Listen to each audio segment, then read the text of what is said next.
Welcome back, everyone, to another hour of Scotch Hour. My name is Noah. And I'm Jesse. All right. Hopefully, you all had a wonderful week. I believe we had a nice one here. And anything exciting happening your week or a couple days? Taking my son driving. That's pretty exciting. I'm sure that is. No scare moments there. No, he did great. All right. Well, shout out. Shout out. Shout out to Aiden there. I didn't know he was going to be your shout out, so sorry if I kind of stole your thunder there. It's all good. So this week we have the Benriach Smoky 12.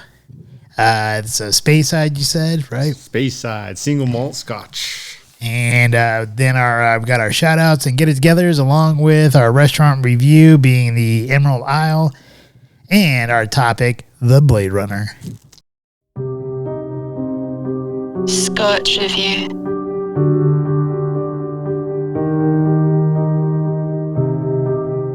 Number 4 in our series of Benriach Scotches.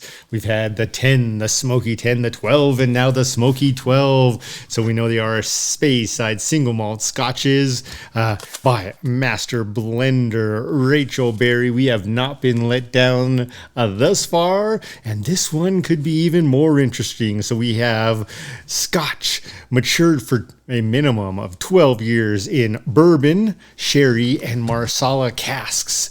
And I think one thing that they're very particular about, and they mention it, and they want us to know it, is that this Scotch is aged for 12 years in a bourbon cask, another batch for 12 years in a Marsala cask, another batch for 12 years in ex-bourbon casks, and then after that, they're all blended together. So that could be 12 years, that could be 15 years. It's whenever the tasters and Rachel Berry decide, hey, it's time to pull that and blend these guys together, we might be in for a fantastic treat. I know you said it was interesting, but I'm not sure if it could be any more interesting than the blueberry pancake one. Man, I'm telling you, I know that's a tough one to beat. And I look at all these canisters and whether you got natural lighting or incandescent lighting or LED lighting, these things, they light up. They're almost iridescent, and it's going to be tough to beat a blueberry pancake smell. Yeah, the 12 was really, really, really good. I'm not sure the Smoky is going to beat the normal 12. It's going to be tough. That is for sure. All right. As always, they've done a nice job with their fairly simple, but again, almost iridescent canisters. Not so feminine. You can't take it to poker night. We'll see if Noah decides this is one that can go or if it's one that stays. Same basic layout of the bottle. We've got the labels. The bottle, literally the only thing that changes besides the name is the description and the color. Is the ABV the same on this one as it is on the others? The ABV on this one is 40%. So it's a little bit. Actually, no, man, that's 46. Oh, okay. 46% ABV. All right. Cool. A little bit higher. A little bit higher. I didn't look up any tour information about the Benriach distillery, so no sharing information on that this week. Hey, well, first steps first. You got to get to Scotland. Then you got to get to Speyside. But it does have that nice wooden top for the cork there. Although, did they burn anything into it? No, nothing burned into it. I really think they should start doing the burning into the wood. Maybe they're afraid it'll add flavor. Maybe. I mean, they do char their barrels and stuff, right? On the inside. Only on the inside. Only on the inside. I do like the color of it so far. All right. Anything else before we cut for our... Now, as we've talked about, 1898, John Duff started the Benriach Distillery, fired it up, and since then, it's been putting out some wonderful treats. All right. Well then, cheers. And warp speed.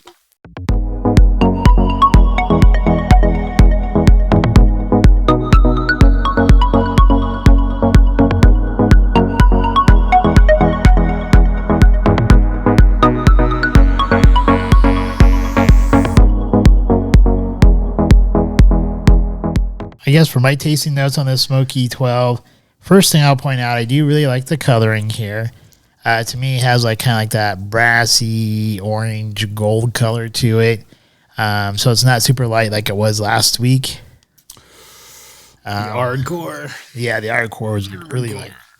And I don't know. I think maybe it's just something I expect from a good Scotch is to have like that kind of nice dark brass color, just because it's usually it's being aged with the oak barrels that are smoked. Yeah.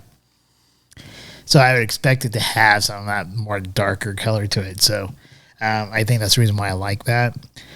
As far as the nose goes, the bouquet, I get like charred orange peels on there, along with some raisins, and I couldn't really pinpoint the other one. I'm not really sure if it was like a hint of like oak or if it was walnuts, or maybe it's both oak and walnuts.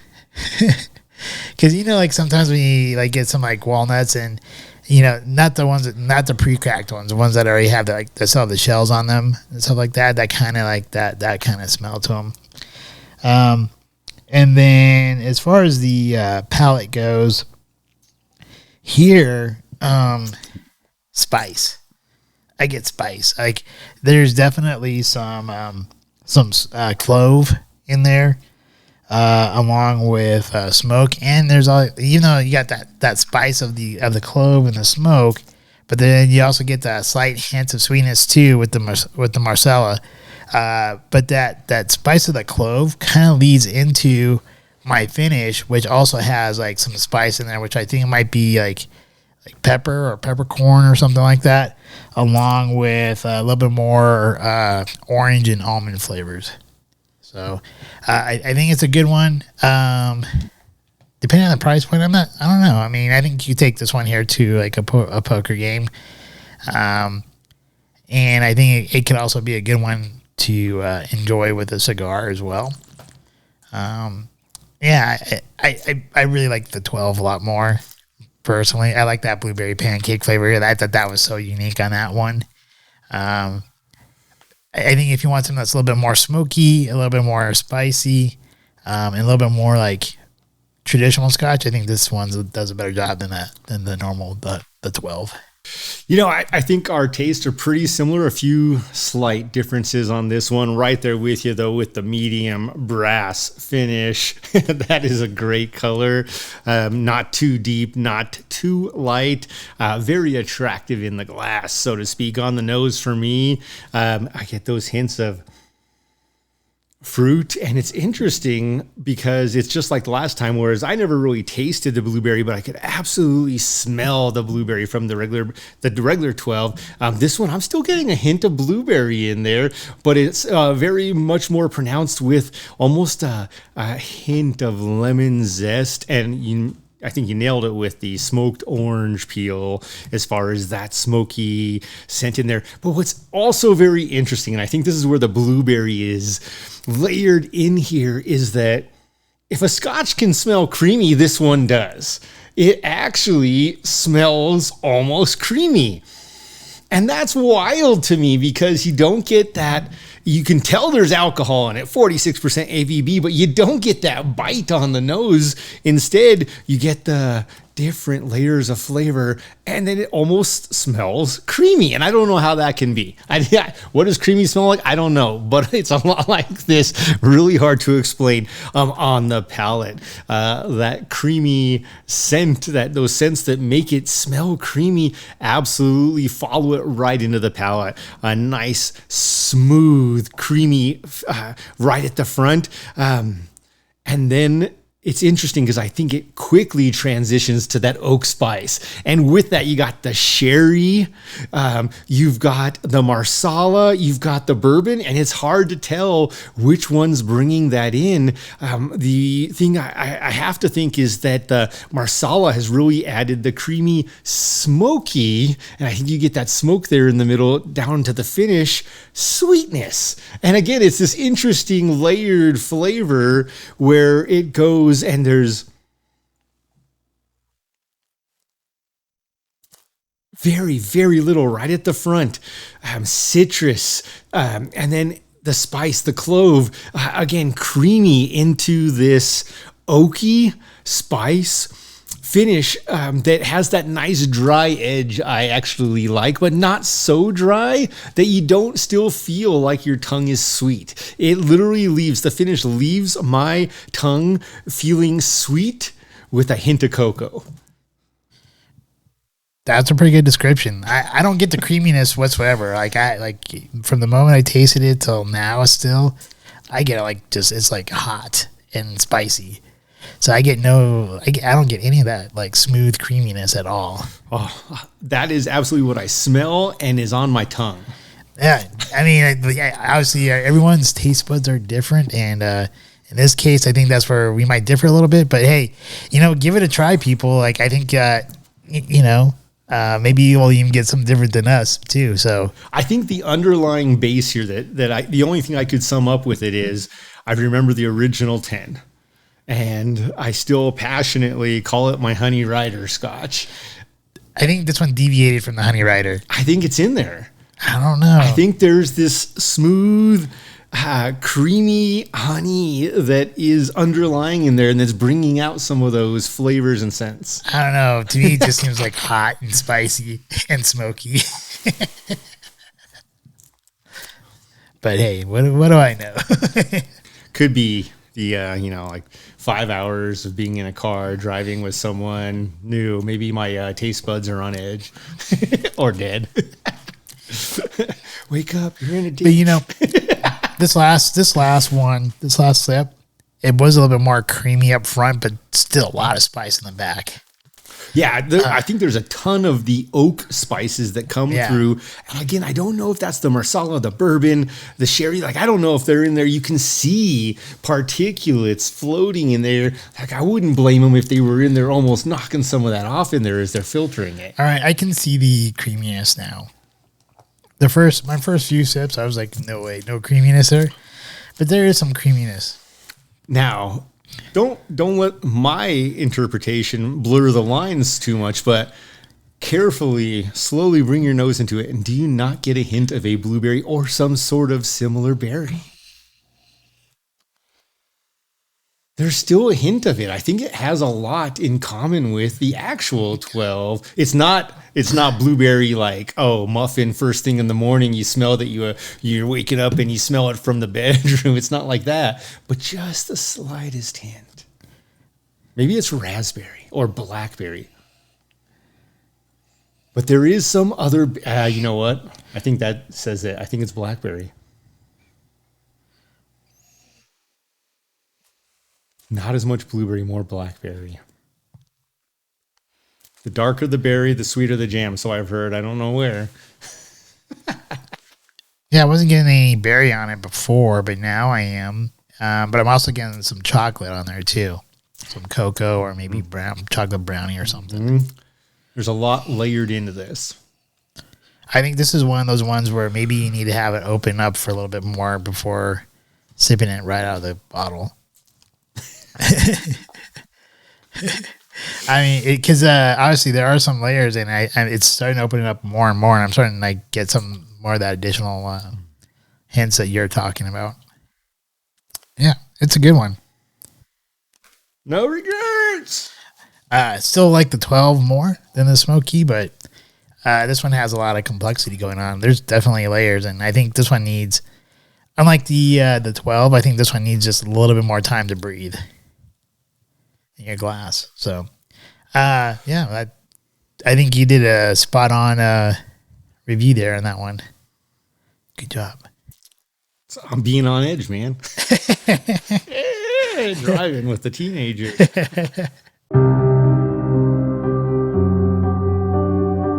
It's time for our shout-outs. Really, my one shout out this week's going to Aiden. Aiden, awesome job driving. Actually, I wasn't scared at all. I wasn't on edge at all. You did a really nice job on some major highways and throughout neighborhoods. He took me through Parker, into Franktown, into Castle Rock, and Larkspur, where we ate and then drove back. So, really nice job. Proud of you. Oh, cool. Did you guys go hiking too? I know that was kind of like on the docket. We did not. We spent the time driving and eating instead. Oh, cool. All right. Sounds like a good day. Nice afternoon. Perfect weather for it. A little bit of rain, which was good for him to experience as well. Yeah. You know, it's always kind of nice to do like a road trip to nowhere type of thing. You know, not like have like any designated spot and just drive for a while and just kind of. I was telling him a couple of our songs from our day and the days before ours. I Can't Drive 55 and Highway to Hell. Highway to Hell. That life's been good so far. Life has been good. Was that one? Isn't that the one he says like my Maserati does 185? I think he's driving a Porsche. And life's been good. Oh no, I think it is because he goes like my Maserati does 185. Now I lost my license. Good and life. Now I don't drive. Good life. Is that what it is? Good life. Yeah. All right. Joel Walsh, right? Joe Walsh. I think. I don't know. Anyone out there, if you guys are watching us, put it in the comments there. But I think it's a good song. How about your shout outs? My shout outs right now are kind of going to, I just have one shout out really, and I'm just going to give it a shout out to the police officers for doing a good job of not letting the rioters totally take over cities and destroy them. I've been seeing a lot more reports of them arresting people and kind of keeping them in check. Yeah, the Roe versus Wade thing did have a lot of potential for damage, and I agree with you. That's a nice job. Thank you for continuing to take care of your communities. Yeah, I think they definitely need a shout out or a pat on the back for when they do right. Obviously, if they're doing something wrong, then everyone should be called out on that, I guess. Maybe. Any get-it-togethers? My only get-it-together is the economists out there who still think there's no likeliness that we're going to go into a recession. And then also to California, who didn't learn the first time around, so they have decided they're going to give a round of their own stimulus checks to their state. And I understand the basic simple thought, more money, more spending. I don't know how you control inflation by allowing people to continuously spend money, or you're just printing that has no backing. So yeah, California, get it together. That's funny because one of my get-it-togethers is for the California government, state government, for two reasons. One, they also decided to give illegal immigrants free health care on top of that stimulus check, I think, which is like $1,000. I think is what the amount is. It's $350 for an individual, $700 for a couple, and then one or more kids you get another $350. So $1,050 for the average family there. And then the other thing I want to give them, the get it together for them, is the Attorney General pretty much doxed all the concealed carry weapons people. Releasing the names, addresses, phone numbers, and all that stuff of everyone who has a concealed carry weapons permit. I'm not sure if that violates any law, but I think it should. It's interesting because hearing it definitely seems like they just released a Knox list. But at the same time, I don't know that it is such a bad thing, because really it's pretty much out there. Anyway, if someone really wants to go digging, there's a way to find that information out. But it just seems pretty unprofessional. Like, what was the point? Yeah, I don't know. But I mean, are you giving a list of to people who not to rob? I don't know. Yeah, exactly. So these are the houses that are safe. Do not rob these houses. Or, all right. Or are you giving it that list out because of that new bill or whatever that was signed by Congress for the red flags? So that way you can say I think that person is mentally disturbed, and then without due process and stuff, people will come in. The police will come in and take their guns away, and then the people have to prove that they're not mentally unstable. That may have been the intention. Honestly, that may have been the intention, or was the intention so that everyone who needed a gun but couldn't go get a gun knew who to steal one from. Ooh, that's another good one right there. In any case, I think it causes more harm than good by releasing that list. Yeah. And this one's not a shout out, nor is it a get together, but it's just more of a, hey, just watch out, people. We might get some more Mandela effects coming into play. The CERN Super Collider is going to be running July 5th. So what you might know as reality might be changing here in the next few days. All right, let's take another particle at molecular speed and see what we can do with energy. All right. More Mandela effects in play.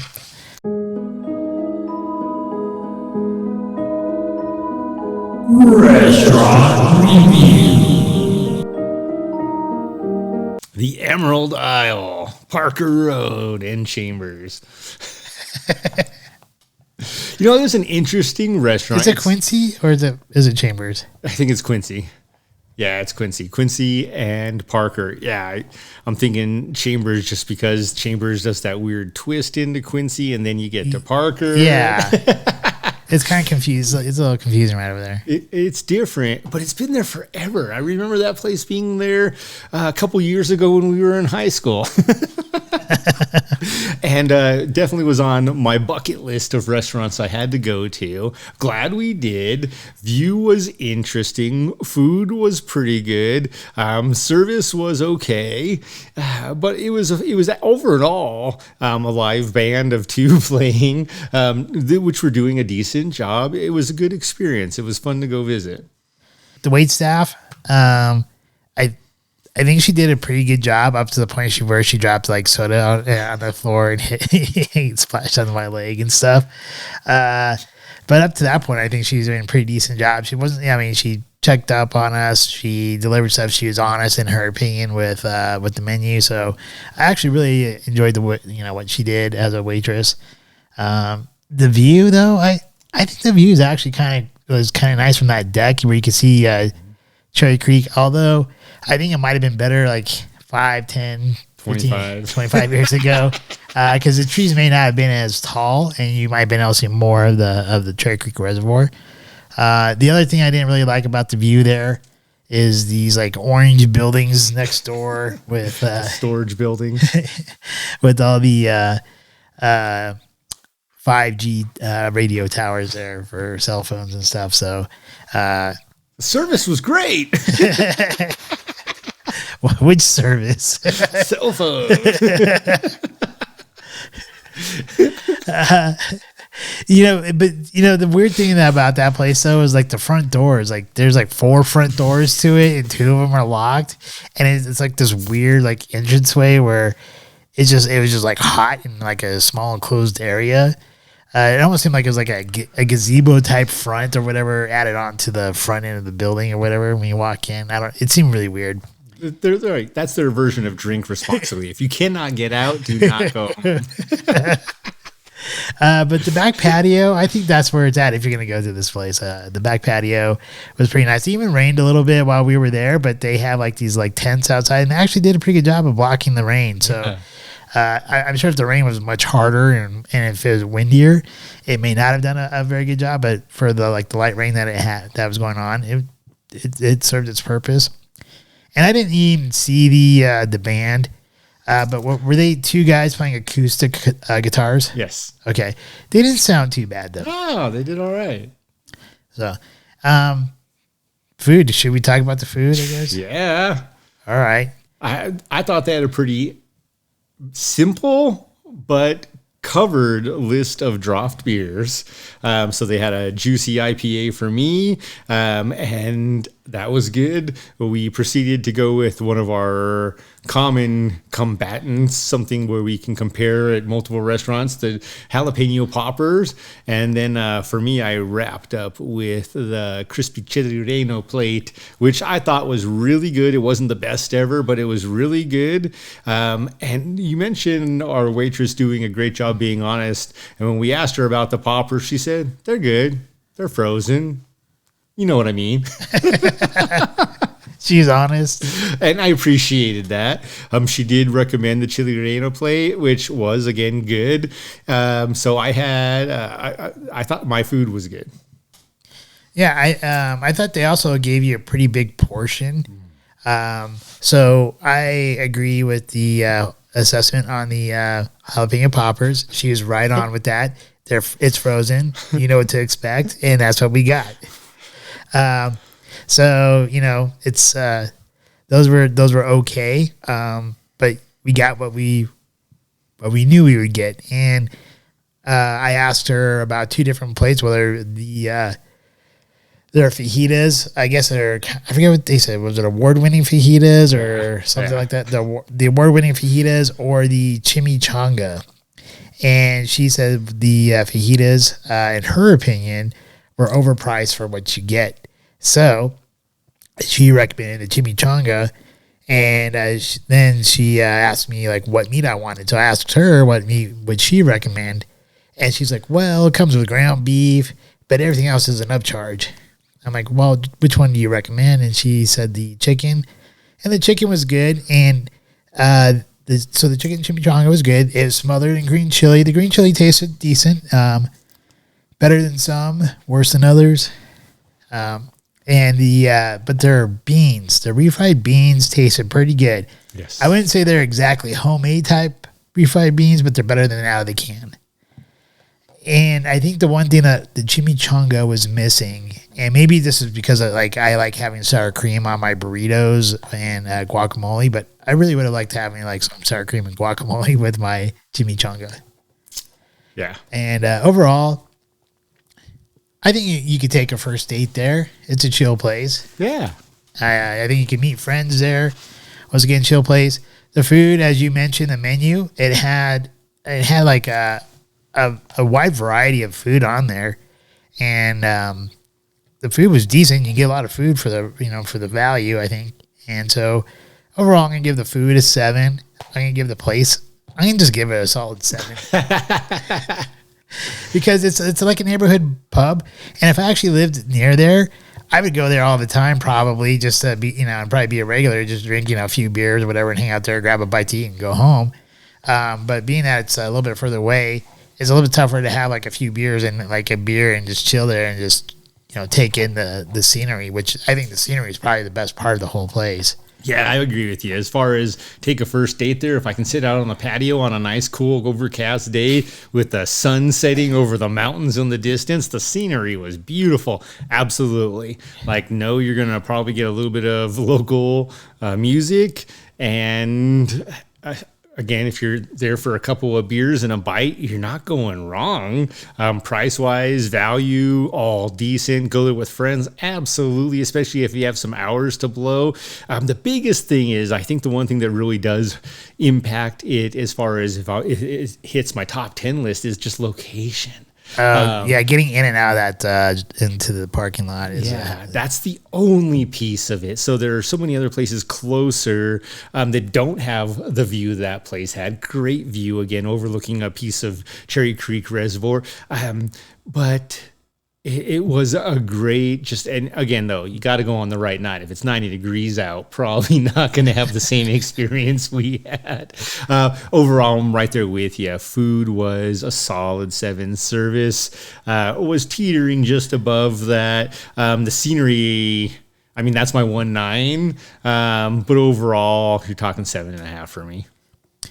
Yeah, you get what you get there. I mean, it's a neighborhood pub, and if you expect a neighborhood pub, that's what you're going to get. The service was the question mark because there was so much potential, but when she just seemed a little out of it and then dropped that soda, I'm like, all right, get it together.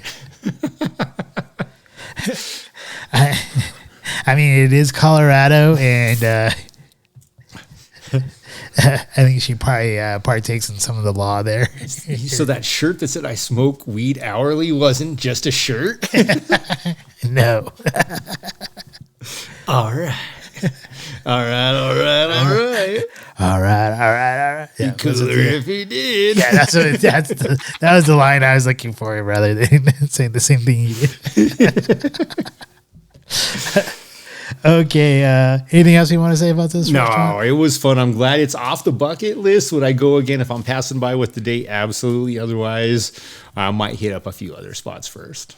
Yeah, and I can even see like hanging out there with a friend too, just have a couple of beers and a nice lunch or evening dinner, as long as it's not like 90 degrees out. Or Monday. They are closed Mondays. Yeah, what's up with all the restaurants closed on Mondays, man? They hate us. I know. Smarter Gallagher. So our Smarter Challenge this week is the Blade Runner. This is your Smarter Challenge. That's right. Anything you want to start us off here, or anything you want to say about it? Often considered one of the greatest movies of time. Definitely in many people's top 10 historically impactful movies. Harrison Ford had just come off a hot streak doing a few Star Wars movie and absolutely did not want to be in this movie. And I'm going to give the person with the most credit, Ridley Scott. Harrison Ford, and if you watch it and you just know he didn't want to be there, you can see it on his face all the time. And the stories that are told go that they actually went back afterwards and they've got all these different directors' cuts and such, and tried to take some of his distaste out of the original movie and then reshot some scenes during the production for that same purpose. Ultimately, Harrison Ford should be thanking this movie for helping his career more than anyone. And, it is a science fiction movie about replicants. So, basically non-human robots, if you will, that are much like a Terminator, undiscernible as robots, as cyborgs, as anything other than a human living being. And the story is, and the question goes, what is it that makes, the purpose of this movie is, what does it make that makes a human a human? Is it feelings? Is it emotion? Is it intelligence? And it's a great question to really think about while you're watching the movie. Yeah, that is one of the biggest questions that's really prevalent in the movies. What makes us human? And being that it's really known to be like a sci-fi marvel of a movie, and it's kind of weird because like when you watch it, I know there's people who've made comments like, how is this why is this a great movie? Why is it a sci-fi movie or whatever? Or why is it a great sci-fi movie? But if you really kind of started diving into like the symbology of it all and that question, that philosophical question about like what makes you a human? And that's as the Blade Runners, right? The Blade Runners were a special group of people, or a person that went and hunted down these replicants that were like human-like androids or robots. They're not even robots. I guess they're just synthetics. I don't know what replicants. They're literally like synthetic. Yeah, is the best way to say it. Synthetic humans. And they would have to hunt them down, but they had like the replicants had they were stronger than normal humans. Possibly faster, maybe more intelligent. But yeah, so you would have to be kind of a special kind of, I guess, or a specialized person in order to hunt these guys down. And I think a great question actually comes from Rachel, the female interest of Deckard in the movie, and she asked him if he had ever taken the test. I think I had the test written down here somewhere.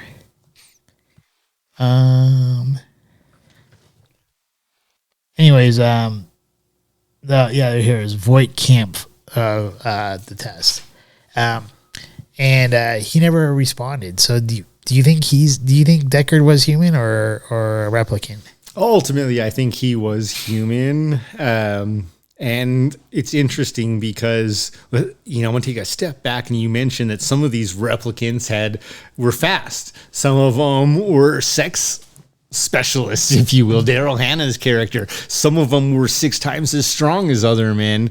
And with that, I think what's very profound and also ingenious from a writing perspective or from a creativity perspective is that even as these replicants, as opposed to giving every replicant every strength, they made them more human by giving them one strength. Because typically the super intelligent humans, this is not always the case, but typically the smartest humans are not the strongest humans. And the strongest humans humans are not the smartest humans.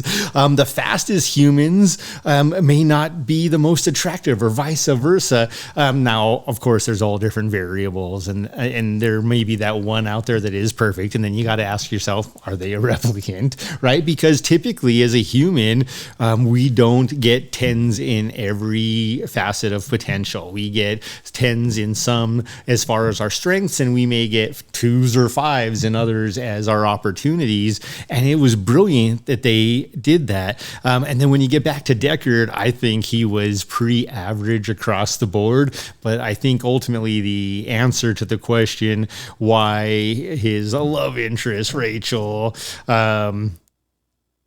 was considered the perfect replicant in many ways, and why I think he was the perfect human is they are the two individuals who throughout the movie show true empathy. So yeah, they do show true empathy here, and I think I'm wondering if Deckard would have actually killed her, being a Blade Runner, if she did not save him. He was very honest with her. I think he was 100% honest. I think, yes, he would have, because she then later asked him, would you come after me if I just went north? And he's like, no, but somebody else would. Yeah, and he also said that he wouldn't go after her because he owed her. So, so I'm wondering, like, by her stopping that replicant from killing him, if that made him see her having empathy for him, or I guess care for another being, and then that opened him up to, I guess, possibly falling in love with her. I don't really fully understand like how he like all of a sudden became in love with her. Ultimately, as a replicant, if her strength was intelligence, she played the chess move that, you had mentioned about Eldon Tyrell's fascination of chess. She played the chess move perfectly, because at first what she gets from him after showing him empathy and saving his life is sympathy. Because originally, when he's not going to kill her because he owes her one, that's more of a sympathetic, I'm not going to kill you. The empathetic comes into later when he's like, you're the one replicant I don't know of with a timeline. And later on, you hear even from the other officer who likes to make his little paper figures, you hear from him, too bad she's going to run out of time. And that poses the piece of him, that other officer, knowing she's the one that doesn't have a very limited clock. Most of them got 4 years. She's the one that might have a long clock, and yet he's okay with letting her be. Yeah, it was interesting too, because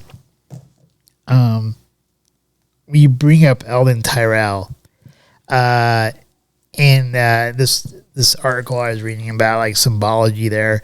He has like these like super thick glasses, and he talked about people being intelligent. So he was like super intelligent, but he's like also old and frail.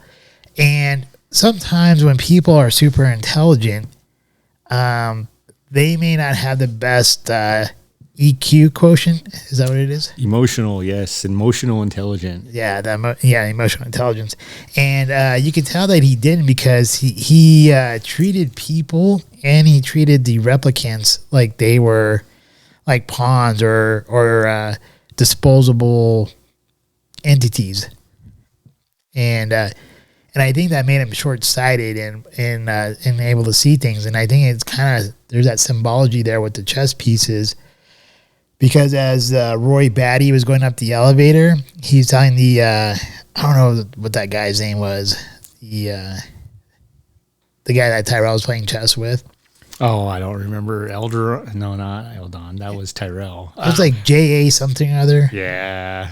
Anyways, that guy was also like super frail and also kind of intelligent.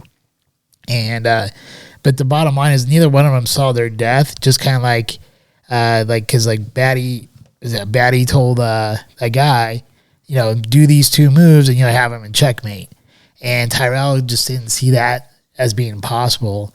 And I think that's kind of what led him to his death, because I think that's that symbology of vision and eyes and stuff like that, the thick glasses and being intelligent and not being really emotional. But I could be wrong. Maybe I'm stretching here. No, I think different strengths for an offset of different opportunities is absolutely something they did very well in this movie. And I want to go back to, I mean, first of all, let's not forget that this movie is after a book, and I love the title of this book because it's almost controversial in my mind. Do androids dream of electric sheep? And of course, as a kid and someone who is innocent, you're thinking about, oh yeah, as a kid, that's right. 1 sheep over the moon, 2 sheep over the moon, 3 sheep over the moon, or if you want to use poor English, 5 sheeps over the moon. But as you're counting your sheep, and I, of course, as a less innocent, more mature individual, I'm like, okay, you dirty sheep. I'm like, wait a minute, that's not what they meant. Took me just a second. But with that, I love the title. I really do love the title. A very well done title. I think that's one of the things that many modern books miss out on now is titles that are catchy. And once you know one piece about a show or a movie, the title is the hook. All of a sudden you want to know more. You're more likely to bring it up. And I think Perry's most recent book, The Old Man, is another example of that. Okay, not a great title until you find out a couple of things about what this story is about. And then it's like, now I want to know about this old man. Like, what is his story? What is he capable of? Well done. And yeah, I think one of the other things, again, that really fascinates me about this movie, besides the fact that Harrison Ford, again, coming off of a pretty powerful ride with 3 Star Wars behind him, didn't want to do it. And yet he's getting to work with Ridley Scott. Now, Ridley Scott's new in the game at this point. Do you want to mention a couple of other Ridley Scott movies that you like, or you want me to just keep rolling with this? Well, I mean, there's Alien. There's like a Michael Douglas movie, Black Rain. Black Rain. That was a good one. There's another. How about Gladiator? Oh yeah, Gladiator. That was huge. What's great to me though with Ridley Scott, if you look at like some of the lists of best Ridley Scott movies, and I think I actually agree largely with this, is that Blade Runner is considered his greatest movie of all time. Gladiator number 2, and then you mentioned Alien number 3, and then you got Black Hawk Down, which is an excellent movie. I love that movie. Hannibal. Those 3 are like we're almost done back to back. Hannibal, Black Hawk Down, and I thought Gladiator was nearby, but it wasn't. I'm bouncing all over the place as far as date-wise with these movies I'm mentioning, but Thelma and Louise. Yeah, Thelma and Louise. I actually hate that movie, but I appreciate it. Like, it has value, and I have to understand it has so much meaning, but I hate the movie because I hate it when people give up at the end. And then you got The Martian, too. That was a great movie. And going back to Alien, remember we talked about Alien last week with H.P. Lovecraft. Yes. That was a good tie in there. One I haven't seen, I'm a little bit behind the time with this, is House of Gucci. I need to go see that. Should be like the fall of the House of Gucci is what it's right? called. But then one more I have to mention, just because it's such an interesting movie to me, and I actually can't stand Demi Moore, but she did a fantabulous job in G.I. Jane. And it's not her that makes this movie for me. I could have probably done with 20 other females playing the role just as well, if not better. It's Viggo Mortensen who does his role brilliantly in this movie. He's the actual one that makes this movie for me. Yeah, that's another great movie. What do you think about the cinematography in Blade Runner? Yeah, for a 1982 film, it was great. The attention for detail was about as good as they could probably get then, but as we were reviewing it ourselves, we're like, yeah, so back in 1982, they had no idea what 2022, 40 years later, would look like, because this movie's supposed to take place just 3 years ago in 2019, and man, for all of you that still have those black and white photos from the early 1900s, at that point, 100 years old, congratulations. Nobody's using a green screen anymore. Nobody's using any of the technology, honestly, in that movie. But the dreams were so big. And I loved the fact that if you look at it, especially with the cinematography and the environment, man, you can tell Ridley Scott left one of his signature moves in there with buildings that looked like pyramids. Exactly, he did. And, I think for the time period, obviously now we're in 2022. That was done in 82. So you're talking, a few years there in between. If you kind of just remove the technology part of it, I think the cinematography was done really well, especially some of the sets, like the set of that J.A., whatever his name is, where where Roy Batty and Daryl Hannah's character were hanging out at with the weird looking midgets. Were those little people? Midgets, they were like robots. They were very simple robots compared to these replicants. Right. And so it was just like the detail and how intricate it was in that scene. You even see Daryl Hannah playing with like a busted up Barbie head or whatever. And it was a ton of detail went in there. So I think the way it was shot, the way it was, the film is, if you have like a kind of a dark vision of the future, it did meet that fairly well. I think you brought up a really good point too there, because really the interesting part is his little robots, when they asked him what is the purpose, what are these? They're my friends. And if you think about 1982, when you think about robot technology and everything else, that was really what it was intended to be, was we want robots to be useful. We want robots to add to our lives. And then next thing you know, Daryl Hannah's character is basically supposed to be amazing at sex. And Roy's... Well, they have the sex dolls now. Like those Wi-Fi sex I know. dolls. And I mean, that's somebody's friend, that's for sure. But it's just really interesting how... They even have brothels for those things now. I believe it. California is weird. But... But in all reality, you see in this one scene very advanced replicants, which are hard to tell from humans, and simple robots as they started. And I think that was very well done. I think that's also very traditional from what I have observed. And I'm giving a lot of credit here to Ridley Scott, but I think Ridley Scott does that a lot in his movies, including Alien, where he has all this time span, but you see cues from the current when the movie's being filmed right down to when it's supposed to take place, and somehow they still fit. They do. And I think we have to kind of go back here too a little bit here to talk about what it is or what it means to be a human, because I think in a movie it kind of defines like the vision, like a person's vision. So because you see like symbology with eyes a lot of times in that movie, because they also take like an eye to an eye doctor, or like a robot doctor or whatever, and he explains about like the eyes being the vision, like the vision into a person. And from there is memories. So is it like vision being the gateway for interpretation and empathy and memories? Does that make you a human? I don't.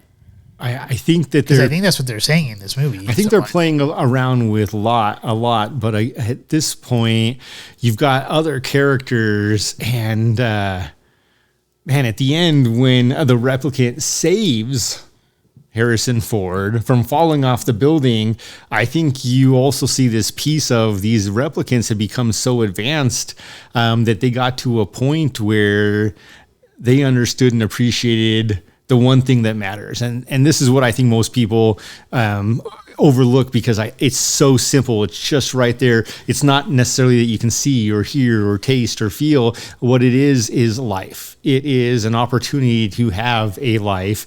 And that the one thing that the synthetics were ultimately not given, these replicants, was a life. They were giving 4 years. They were given a glance, but not an actual experience. And that's the one thing they wanted. And I think that's the one thing you see him, whereas he was considered one of the strongest, the best assassin. He was literally created to go around and terminate threats. But ultimately with that, it reminds me of a saying: you will never know good until you understand and realize how bad you can be.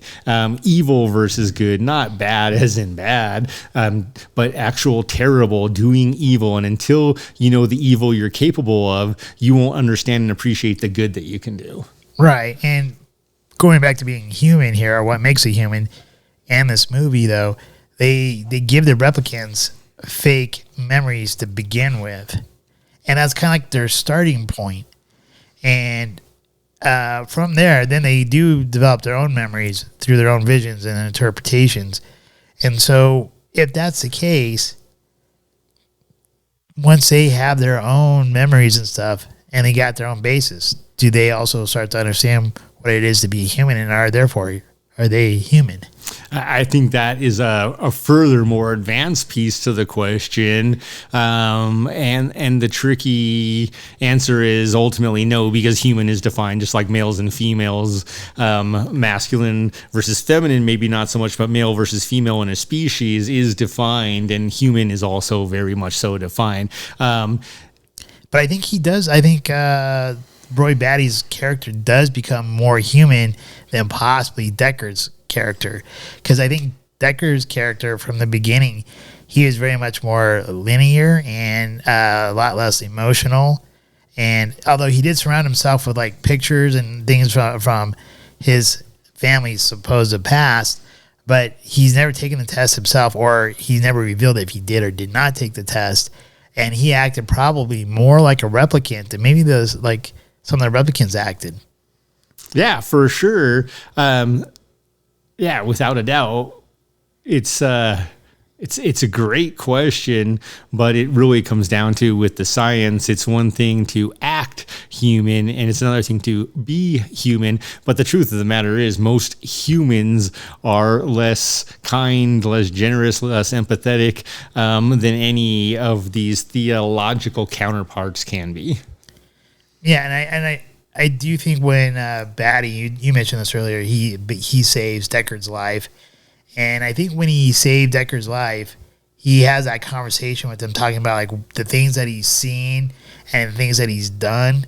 You could tell like he's tying that into his experiences and the way how he values life, and how all he really wanted to do was to have a longer life and experience more. And I think when you look at it, everything is finite as far as lives are concerned. And most I think when people get close to their deathbed, I think maybe some of them might be also viewing the same thing as like, I wish I had more time. I wish I had, maybe I could have experienced other things, and I think that's really relatable in this part of the movie here. And I think that does affect Deckard, to where he's already kind of fallen in love or had a sexual encounter with Rachel, to where he goes back and he now knows that, one, replicants aren't evil necessarily. I mean, maybe some are, just like some humans are, but there are some that do care and they do value life. And I think that's when he kind of realizes that he could live a long time or be with Rachel as a partner or spouse. Yeah, I think to compound that, you have to also realize that the replicants that were set off to ultimately be assassins and serve on another nation were that. And I think that brings in the next question of, did Roy's character ever have a life? And the answer is no, because he wasn't free. And now that he's got the freedom, now he wants the life. You brought up a really good question and a really good point. When so many people get old, they make the comment that they wish they had more time. And I still, to this day, find it very peculiar and interesting how many people get to those points, and how many people I've even heard say it. And it's like, well, where were you 40 years ago? Didn't you think to value your time then? And how is it you didn't think to value your time? Did you not make the most of your time, or did you not appreciate the fact that you made the most of your time because you didn't feel free? And that is another piece that also complicates, layers in some of the different pieces of, if you're working for a corporation, some people may never feel free. They may feel like they ultimately are condemned to a job they must do because they get their golden handcuffs, they get trapped, and they get put in these positions, versus other people work for a corporation and they're like, yeah, I'm free. Like, I'm doing the same job as that guy. He just hates his life every day. I love my life most days. And when I'm 80, I'm going to look back and I'm going to be smiling and thinking about my road trips and the days I took with my son or my friend. And the other people may or may not have done the same thing, but it's how they viewed it in the moment. It's the fact that, man, I absolutely did not view today's driving experience with my son as a chore. It was a treat. It was a perk. It was a life addition to my day, to my year, to my life. And I think about how many times I've heard other people say, yeah, I have to take my kid driving. And they're like absolutely regretting it. It's like, are you kidding me, man? Like, that's quality kid time. Right. I think you made a great point right there with that. A lot of people say, like, I have to do this, I have to do that, and they don't really look at it as that's something that they get to do. I get to spend time with my son driving. I get to go hang out with my friend. I get to do, like in our case, we get to do a podcast. We get to go try new restaurants. We get to try new scotches. We get to travel. We get to, there's people out there right now who probably, wish or hoped or whatever that they had a job or income. We get to wake up and we get to, do whatever it is that we do, that add purpose into our lives. We choose, like, everyone chooses what they do. You agree to it. Like, if you hate your job, go find a new job. You may not make as much money, which you have to get over hate. So you have to decide which one is your goal. Exactly. Or you can still do it. You can still make decent money and find something that you enjoy, but you gotta enjoy the process, because any type of goal or anything worth achieving, there's a process that goes into it, and you gotta fall in love with the process.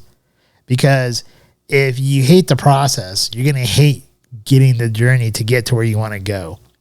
And then you probably want to appreciate it when you do get there, if you do get there. Yeah. All right.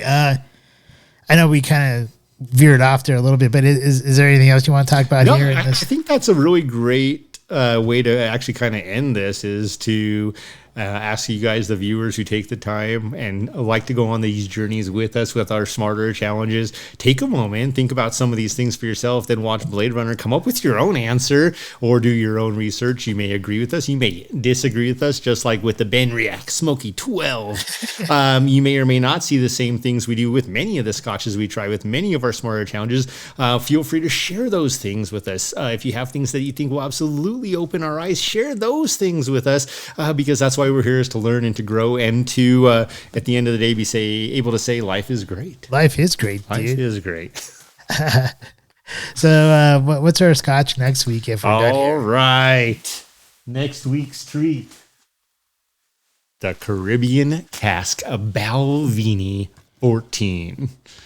You brought one of these bad boys a couple weeks ago, the Balvenie American Oak, and now Noah is treating us to the Caribbean Cask 14-year Scotch. Yeah, I was actually trying to. I didn't do a super hard job of searching, so I'm not gonna say I was really looking for it, but I was hoping to stumble upon the next one in the story series, because I think that would have been kind of fun to do the next one. Those look like they get pretty pricey pretty quick. Yeah. This is episode 70. The next episode is 71, maybe for 100. All right. In our topic for next week, I was going to give this a shout out originally, but we're going to make it into a topic. But the topic is to do a movie review on the Black Phone.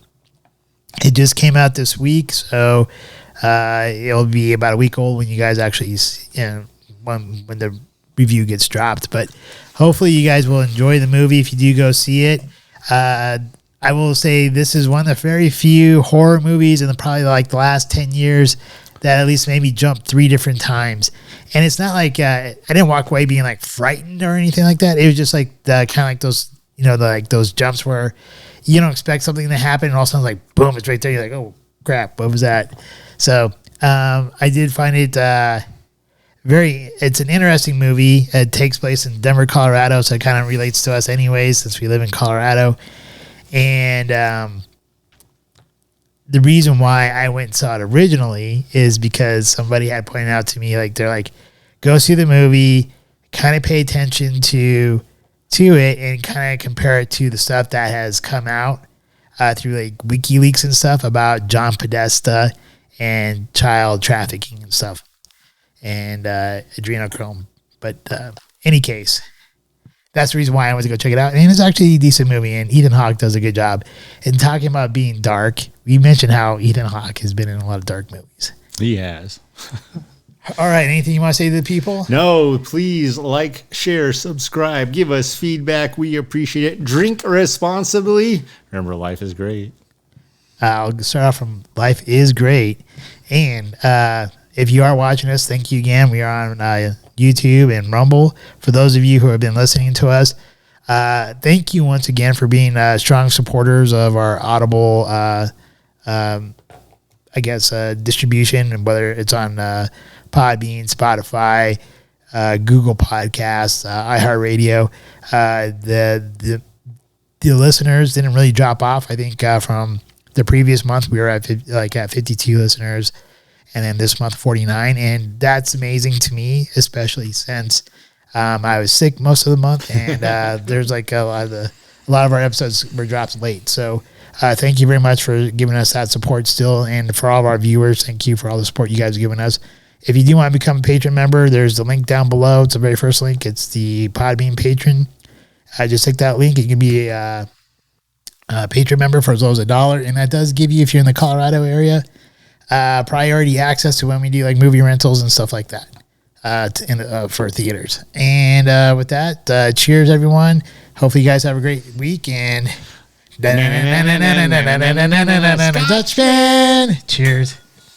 We hope you enjoyed this evening's episode of Scotch Hour. If you did, please like, share, and subscribe. Also, if you have not done so already, please become a patron member, with memberships starting as low as $1 a month. Thank you, and hopefully you have a wonderful evening.